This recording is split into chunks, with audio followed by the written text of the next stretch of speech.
Welcome to e commerce sky world.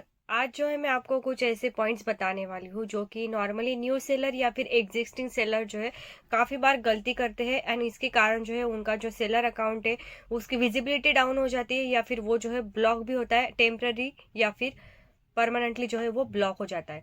तो कुछ ऐसे इंपॉर्टेंट पॉइंट्स आज मैं आप लोगों को बताने वाली हूँ। अगर आप उस पर फोकस करते हैं, उसे फॉलो करते हैं, तो आपका जो अकाउंट है वो ब्लॉक होने से भी बच सकता है एंड आपका जो सेल है उसकी विजिबिलिटी भी जो है कभी डाउन नहीं हो सकती है। मोस्टली यहाँ पे कुछ पॉइंट्स हैं जो कि एक मेन पॉइंट है इसमें।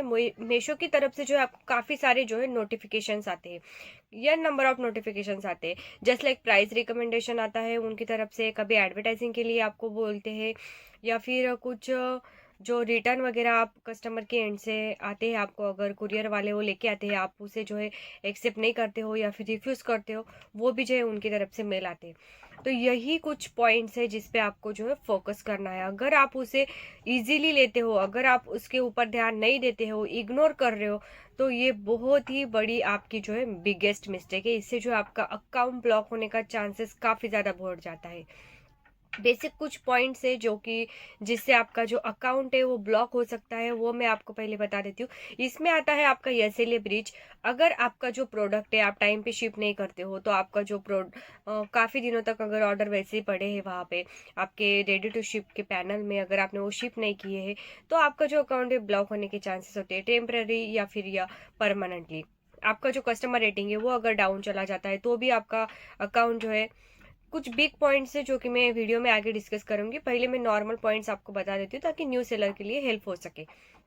जैसे कि कहा थे हम, हाँ, एसएलए ब्रीच अगर आप करते हो तब भी हो सकता है। अगर आप कस्टमर को रॉन्ग प्रोडक्ट भेज रहे हो या फिर काफ़ी ज़्यादा आपके जो पैनल है उसके अगेन जो है आपका रेटिंग बहुत ज़्यादा डाउन हो गया है, निगेटिव फीडबैक जो है कस्टमर के एंड से आ रहे हैं, तो ये कुछ नॉर्मल केसेस होते हैं जिसमें जो है आपका अकाउंट परमानेंटली या फिर टेम्पररी जो है मीशो की टीम के एंड से ब्लॉक किया जाता है।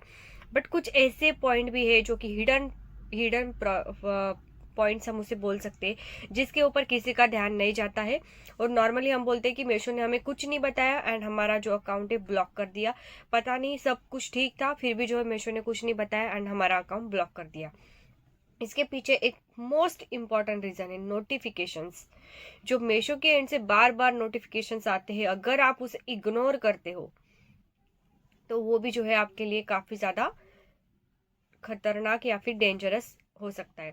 जस्ट लाइक फर्स्ट नोटिफिकेशन उसमें काफ़ी इंपॉर्टेंट है जो कि है आरटीओ का। आरटीओ की तरफ से जो है आपको एक ईमेल आते हैं मीशो के एंड उनका अभी व्हाट्सअप मैसेजेस भी चालू हो गए हैं। अगर आप उसे इग्नोर कर रहे हो, उनके क्या मैसेज होते हैं कि आप, हमारा जो कुरियर पार्टनर है, आपके आपके यहाँ पे आया था आरटीओ डिलीवर करने के लिए, बट आप जो है उसे रिफ्यूज कर रहे हो।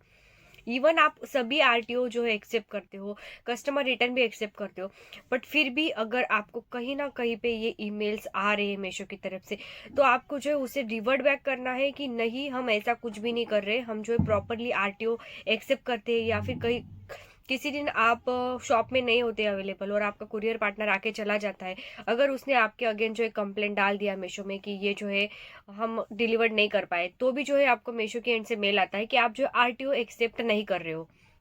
अगर आप आरटीओ एक्सेप्ट नहीं कर रहे हो, ये मेल आपको आता है, फिर भी अगर आप उनको पॉजिटिवली रिस्पॉन्स नहीं करते हो कि जी हाँ, मैं नेक्स्ट टाइम से जो टाइम पे आरटीओ एक्सेप्ट करूंगा, या फिर मैंने कभी भी कुरियर कंपनी को रिफ्यूज नहीं किया है, अगर आप उनको रिप्लाई नहीं करते हो, तो वो यही कंसिडर करते हैं कि जो गलती आपकी दिखाई है कुरियर पार्टनर ने कि आप एक्सेप्ट नहीं कर रहे हो आरटीओ, वही गलती सही है।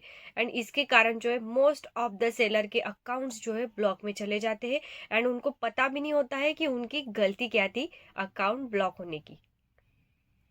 कुछ समझ रहे हैं आप लोग कि मैं आपसे क्या कहना चाहती हूँ। आपको जो है नॉर्मली फोकस भी करना है जो मेल आपको मीशो की तरफ से आते हैं, इवन उनके काफ़ी सारे मेल्स आते रहते हैं। एंड और एक है कि जो इनके प्राइस रिकमेंडेशन वगैरह जो ऑप्शंस होते हैं, अगर आपको वो नहीं चाहते हैं आप कि आपको उसमें पार्टिसिपेट करना, ऑब्वियसली मैं तो कभी नहीं करती हूँ क्योंकि इनका इतना ज़्यादा डिस्काउंट देने को बोलते हैं कि हमें कस्टमर को, अगर 200 का प्रोडक्ट है तो डायरेक्टली ये बोलते हैं कि 30 रुपया 40 रुपया, अगर मतलब हमने लिस्टिंग की है 120 रुपये पे, तो ये हमें बोलेंगे डायरेक्टली कि आप 70 रुपया 80 रुपये पे उसे लेके आइए।